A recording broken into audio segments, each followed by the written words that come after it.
first year teachers should have an assigned mentor.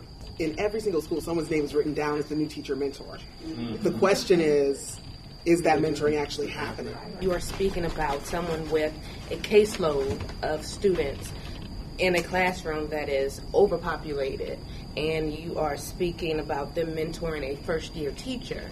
So what usually happens is, because the resources are not there to have a person dedicated to just mentoring the first-year teachers, you're lacking the time to actually invest in this mentoring program, and it is very ineffective. In some cases, the mentor teachers only have 5 years of experience. We have not, in quite a few years, had full-time mentors. So that's part of the challenge that you've called out.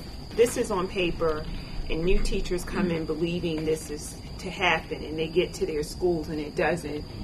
Then they're upset and angry, and they feel like they were lied to, which then affects their performance, and they're wanting to stay in the classroom because this is what they were told, instead of saying that this is what we would like. If we can't put mentors in every school, you put the mentors where it's most needed. It don't necessarily have to be exclusive to African American people that target some of these issues that we know African American teachers have. Mm-hmm. So say, for example, personally, I did go through BCTR, which was a blessing, but I started with a son. When I started teaching, I had a 2-year-old son.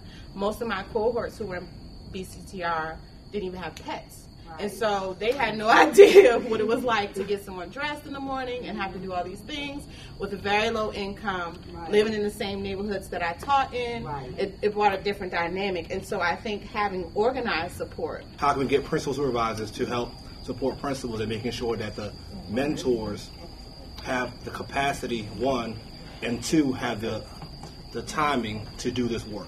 I mean, my tendency is always to go in the opposite direction and make it more grassroots and create like spaces and structures where teachers can build relationships and mentor each other, rather than sending it to an office where, like, quite frankly, like, some of their PD is great. Majority of them are trained. And some of it needs more robustness. You have to be an effective communicator when you're in leadership. Teachers need those little bits of praise to really push them to say, you know what, my leader recognizes me. They know that my work matters. I feel like I'm expendable, you know? And I don't think that it's because, I mean, I know I'm not the perfect teacher. I know that there's things I can work on, but I don't think that I certainly don't think I'm expendable. But that's the communication I'm receiving from admin right now, right?